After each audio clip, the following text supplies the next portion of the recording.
Are you ready for today's show, Green Healing Show with Katie Kimball? We're going to go through children and healthy cooking today. Stay with us till the end.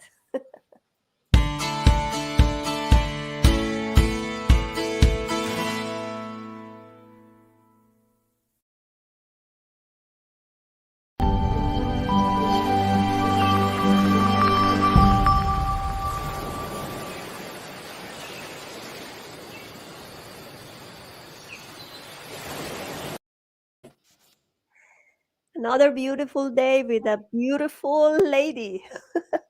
So, Katie, TEDx speaker, and she's the national voice of healthy kids cooking. She has a lot of exposure in different media outlets, and I'm very honored to have you here. Welcome to my show, Katie. Oh, thank you. It's my pleasure. I just love sharing with other parents and grandparents the importance of teaching kids to cook. Yeah. So, since this show is about green healing and it's about health, and I have a 4-year-old daughter. I really wish to know first how I can encourage her to have healthy food because kids love snacks and unhealthy snacks, mostly chocolate and this kind of thing. How can I encourage her to eat this, and how can I prepare healthier snack for her? So those are two heavy hitting questions. Since you mentioned snacks, it's really probably great to share our 3-step process at Kids Cook Real Food for just talking to parents about keeping their kids exposed to better food and setting up the environment so that the kids can approach that food with curiosity and with an appetite. So we call it prepare the space, lead with your ace, and keep a poker face. And preparing the space is all about that snack time. And basically, what we need to make sure as parents that we are not letting our kids snack all day long. It's really important that we choose the timing of food, right? Because it's too easy. Like if the kids were in charge, they would eat when they were bored, they would eat when they were sad, and that just sets up a whole emotional eating issue. But we want to make sure that they're coming to the table hungry, at least, right? Coming to dinner hungry. And so I recommend to parents to have at least 90 minutes. And as your kid gets older, this should be 2 hours and then 3 hours of a space between your snacks and your meals. Okay. And this is very important for the way kids come to the meal with an appetite. But also we know that digestion can't happen in the gut if we're eating all the time. So we need to give it a rest at the top of the system so that our bodies can digest our food well and then get ready for the next eating opportunity. So I call that MS91 and done, meals and snacks at least 90 minutes apart, and then one serving of snack, right? The snack should be to cut the hunger, not to fill the child up. So when my kids ask for seconds on snacks, I say, oh, we don't do seconds on snacks. That's just a rule. So prepare the space, dial in that snack time, make sure you're in charge of the timing and the content of the snacks, especially, at age 4, you should be choosing what's for a snack, right? Not to say she can never have chocolate, but it's when you put it into the schedule. And then lead with your ace is step 2. So when the kids are coming to the table with this appetite, well, if you want them to eat more vegetables, or if you want them to eat more protein, maybe that child has trouble with meat, that's what you put out first, because the first bites of food taste the best, right? Especially when we have an appetite. And so for a lot of families, that looks like veggies and dip is out first, maybe while you're finishing up the last bits of the meal. For some families, that's a blended soup. That's one that I recommend to use every so often because kids can't pick vegetables out of a blended soup. And especially like for your daughter who's 4, serve that with a straw. And the novelty of drinking soup with a straw gets kids really excited, and it's really fun. So prepare the space, dial in snack time, lead with your ace, start with the vegetables, or if protein's your kid's, nemesis, start with the protein, and keep a poker face. And so this is really, really, really important. And that means that we need to not let our children know that we have feelings about the food they are eating. Okay? Because if the kids know that we really, really want them to eat something, that's a form of pressure. Right? And we need our kids to be making their own decisions about how much they eat, because we don't want to enter into a power struggle if we require something of our kids that we can't possibly enforce, right? If I say you have to eat 3 bites of broccoli pintia and you're like, no, They don't eat. what am I going to, right? What am I going to do as the mother? I can't actually like force that like I can with, I have a 16-year-old. If I say to him, hey, dude, if you don't keep A's and B's, you're not going to drive your car, right? I can enforce that. I can take the keys. I cannot make a kid chew and swallow.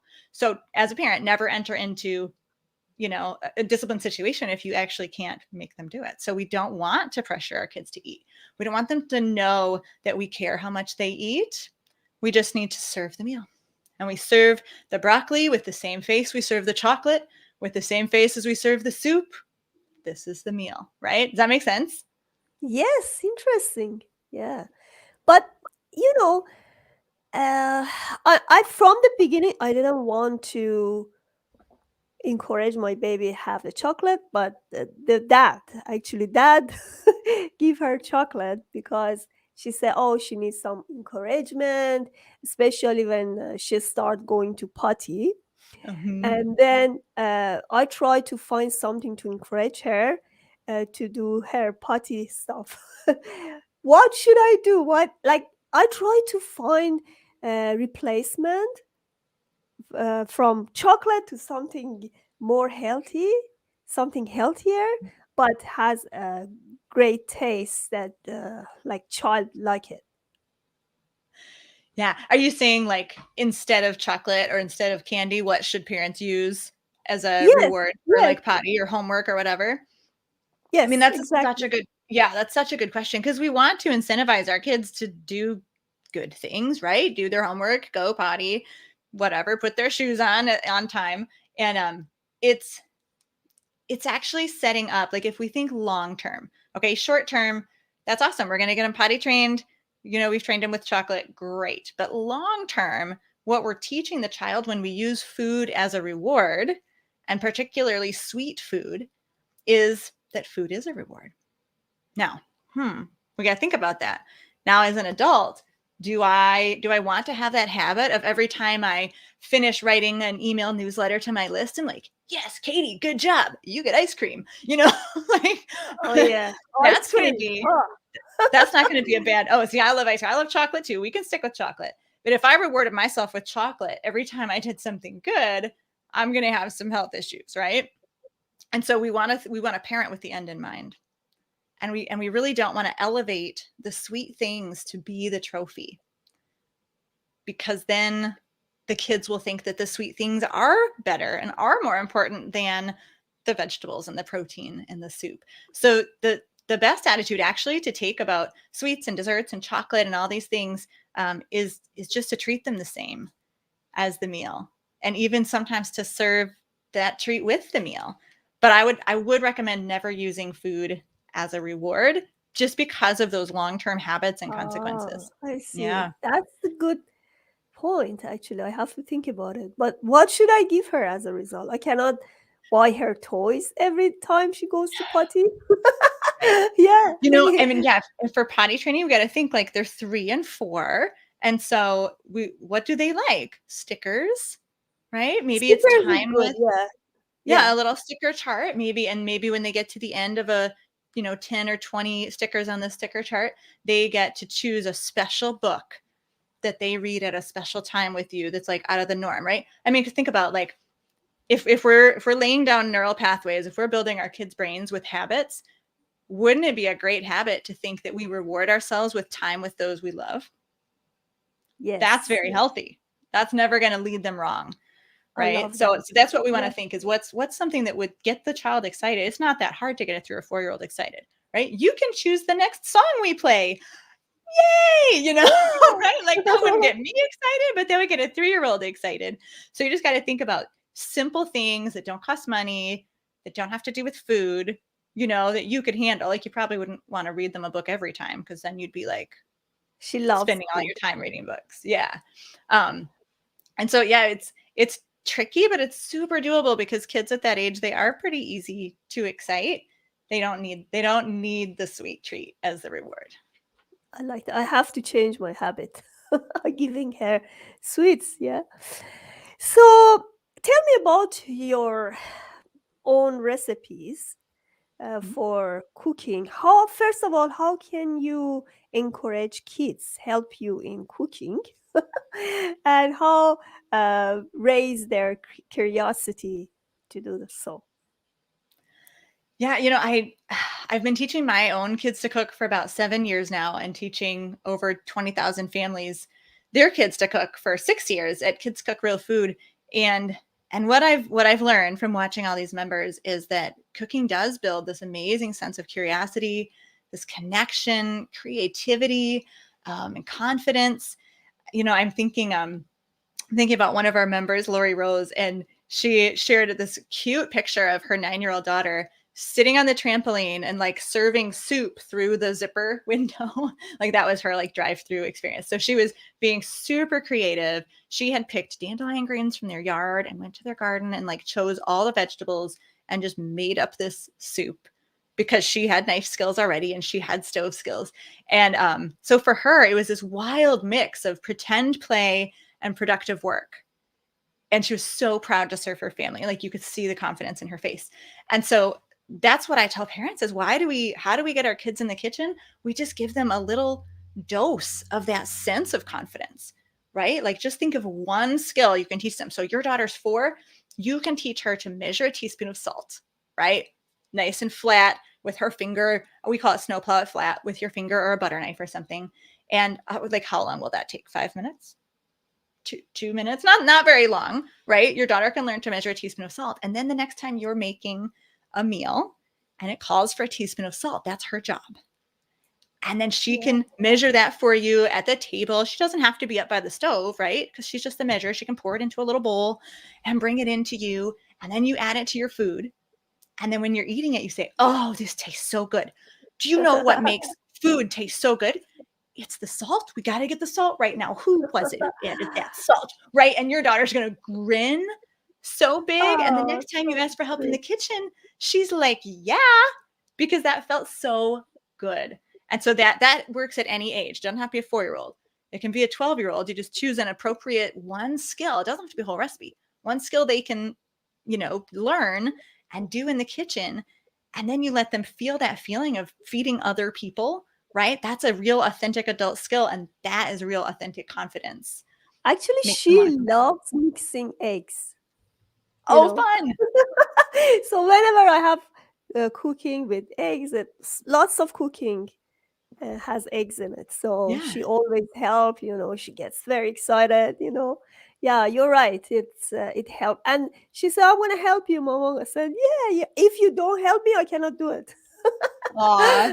See, so Yeah, you're yeah, giving her that ownership, and she loves, she's going to continue to have those positive feelings about cooking yeah. because of what you're doing right now. That's beautiful. I love to have some recipes. As you just imagine for a 4-year-old, what do you recommend? Like a good snack or something that gets her so excited. Hmm. Yeah. And so when we think about, our preschoolers, our 3s, our 4s, our 5s, they're limited, right? And what they can do, but there's still a lot of snacks. Like I would definitely recommend letting her cut up a banana with a dull knife, but it's cool for her because it's still a knife. And then, that could be it. It could be just sliced banana, maybe put some little toothpicks or skewers in it. Or you could add a little bit of nut butter, right? That she spreads on each little banana. And this may take her 15 minutes, by the way, but that's like craft time before snack time, right? So it's definitely not a waste of time. And she could sprinkle little chia seeds on or little crunched nuts, right? And make like a whole little sundae. That's super fun. Again, simple or more complex. When my kids were that age, my youngest is 7 now, actually, he still loves making his own trail mix. He'll get out all our jars of like nuts and dried fruit and just takes great joy in getting, just a few out of each jar and mixing it together. That's super simple, but very doable, for little kids. And peeling hard-boiled eggs is another really good one for little kids because that takes a lot of small motor control to peel those little shells off. And that's exactly what they're working on in preschool is how do you hold a pencil? How do you hold scissors? And so that will actually help them do better in preschool. Things like, peeling eggs or give her tongs and let her move little cubes of cheese from one plate to another and make her own cheese and crackers. That's all. It's all really great small motor skills for the preschoolers. I like that. Do you have anything available we can learn something, or any book or any recipes? Yeah, so our course, Kids Cook Real Food, actually starts at age 2. We encourage parents to get their kids in the kitchen that young. And so, yeah, our beginner level is age 2 to 5. And we teach some of those skills. We teach cutting things with a butter knife and cutting cheese and rinsing dry beans. We have them working with dough and making rolls. That's obviously co-creation with the parent.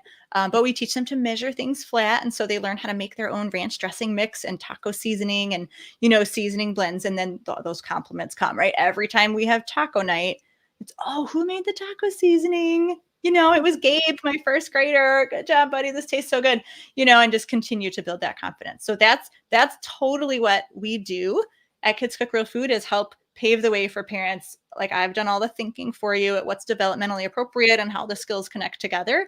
And so you can just watch our videos, which have 4 and 5-year-olds in them, and learn right along with the kids. So yeah, that's our beginner level would be perfect for your daughter. Is it in your website? Kitchen Yep. If you go to Stewardship. kids, that's my website for teaching adults to cook, but kidscookrealfood.com I see it. is where we teach kids to cook through our courses. Okay, kidscookrealfood.com, because Mm-hmm. this gonna be uploaded in podcast, so I just wanna repeat it for people who just listen to it. Perfect. And so you have 2 websites, one of them for kids, kidscookrealfood.com, and another one is for parents, Mm-hmm. kitchenstewardship.com. And what do you do there?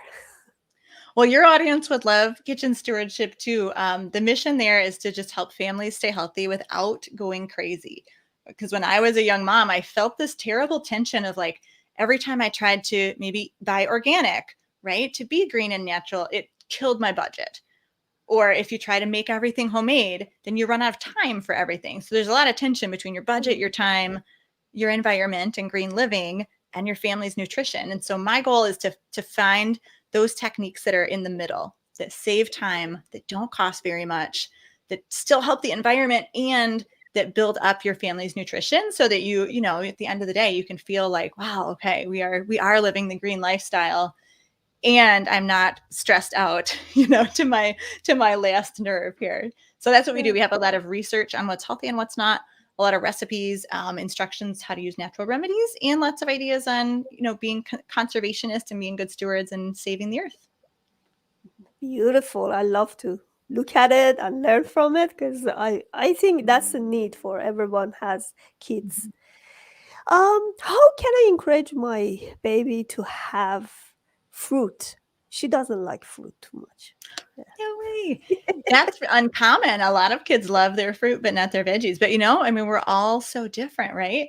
Um, what I find, and so I'm gonna edit your question a little bit. How can I get my child to like blank? Really, to like anything, it's kind of the same answer.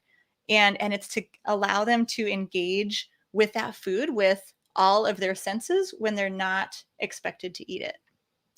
And so that means getting them into the kitchen, right? So if you want your daughter to eat more fruit, then it would be, honey, can you come here and help mommy cut this apple? And you do the hard part and you get the core out, and then you set it down, flat on a cutting board for her and say, can you make these into squares for me? Right? And maybe you're making whatever, you're making an apple crisp, or you're making something with apples, or a fruit salad. And when she is cutting those, when she's in the kitchen, she doesn't have any stress or pressure that you're going to ask her to eat it, right? Because that's what happens at the table. So that's why we get them in the kitchen. And then she gets to feel how that apple feels. She's using her sense of touch. She can smell how that apple smells. She might lick her fingers and get a little taste. And all of that exposure is going to help kind of help teach her body to accept that food and to like that food even more. So that's super duper. Number one is getting the kids involved in the preparation. And then I would say number two, for helping kids like blank, like anything, is to make it a little more fun.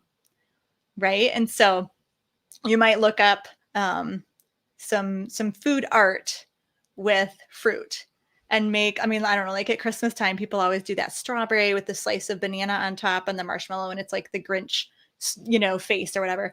And I know like my kids love, we have an apple peeler core slicer. And so it like takes the core out and then you get these really thin slices. And so my kids love making sandwiches out of those with nut butter. And they have, it's just so much fun because you're creating. So if you can think of a way to take that food you'd love your kid to eat more of and create something with it, more like an arts and crafts, again, that's more exposure, makes it fun. They're going to be more likely to give it a shot, at least give it a try. Wow, I really enjoy talking to you. I'm just trying to analyze it in my mind to how to be more involved with my baby, because that helps you instead of just going to kitchen by yourself and just let your baby go somewhere else playing with herself or watching TV. You can involve her in something more creative, and she's gonna love eating something that she already made, right?